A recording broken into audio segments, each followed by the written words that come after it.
Réalité virtuelle et productivité, c'est le programme du congrès i3D avec à la clé une quinzaine d'ateliers de démonstration et simulation 3D pour l'industrie. C'est à l'Aérocampus de la Trenne et c'est le coup de caméra du jour avec Lucie Martinez et Bastien Loquet.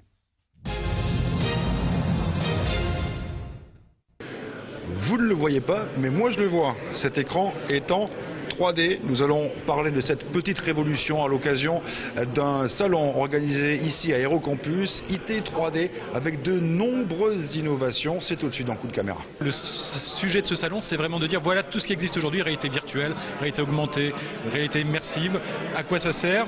Moi j'ai un besoin en tant qu'industriel, je suis Renault, Airbus, quelle solution s'offre à moi pour un problème de conception, un problème de formation, un problème de développement. C'est l'enjeu du salon de présenter toutes ces technos. Alors on se retrouve vraiment dans un monde assez étonnant, hein, très particulier. Très particulier parce que effectivement c'est assez bluffant en général. Les gens qui essayent à la fois les casques, les murs immersifs se retrouvent dans des univers mais qui ne sont pas forcément virtuels en tant que tels. C'est-à-dire qu'on rentre dans les avions. Je le dis souvent, ici on n'aura jamais un A380. Par contre on va rentrer dans l'A380. Pour nos élèves par exemple, c'est extrêmement intéressant.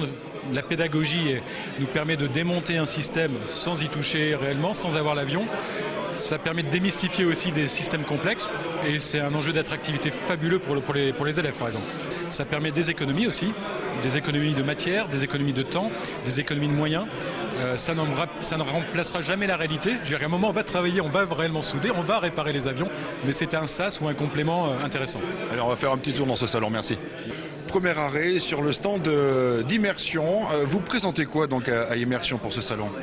Alors, nous présentons en fait différents dispositifs, des dispositifs d'immersion, effectivement, d'interaction et de collaboration autour de la maquette numérique, autour des images 3D, et notamment ce type de dispositif que nous avons développé maison, un dispositif donc unique développé par Immersion qui s'appelle le CubeTile et qui permet de manipuler très simplement, de manière très intuitive, des images en 3D. Comment ça marche? Alors, il faut que je Manipuler avec vos mains sur les côtés. Notamment. Je manipule. Ah oui, d'accord.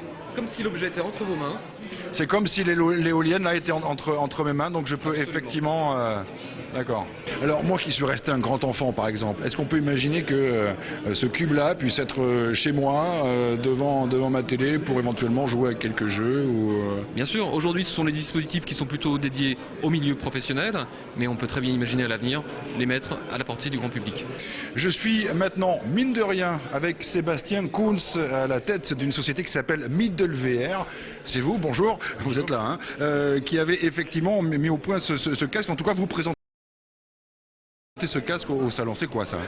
Alors ça, c'est un casque de réalité virtuelle, c'est pas nous qui l'avons développé, c'est un casque qui va arriver chez le grand public début d'année prochaine.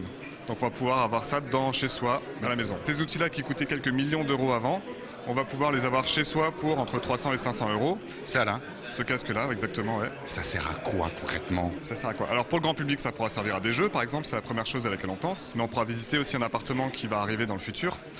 Visiter l'appartement, changer les meubles, changer les couleurs, etc. Donc il y a tout un tas d'applications incroyables qui sont aussi utiles pour l'humanité et pas juste pour s'échapper de la réalité.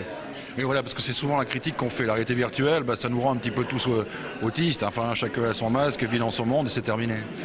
Justement, nous, ce qu'on pense, c'est que déjà, petit 1, la réalité virtuelle peut être utilisée vraiment pour améliorer le réel. Donc justement, on peut aussi traiter des phobies, guérir des phobies. Si on a peur du vide, on peut vous mettre dans un casque virtuel et vous aider là-dedans. Pour des addictions aussi, pour prendre peur de prendre l'avion, il y a beaucoup de choses qui peuvent aider.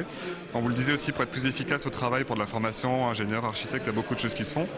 Et sur l'aspect être un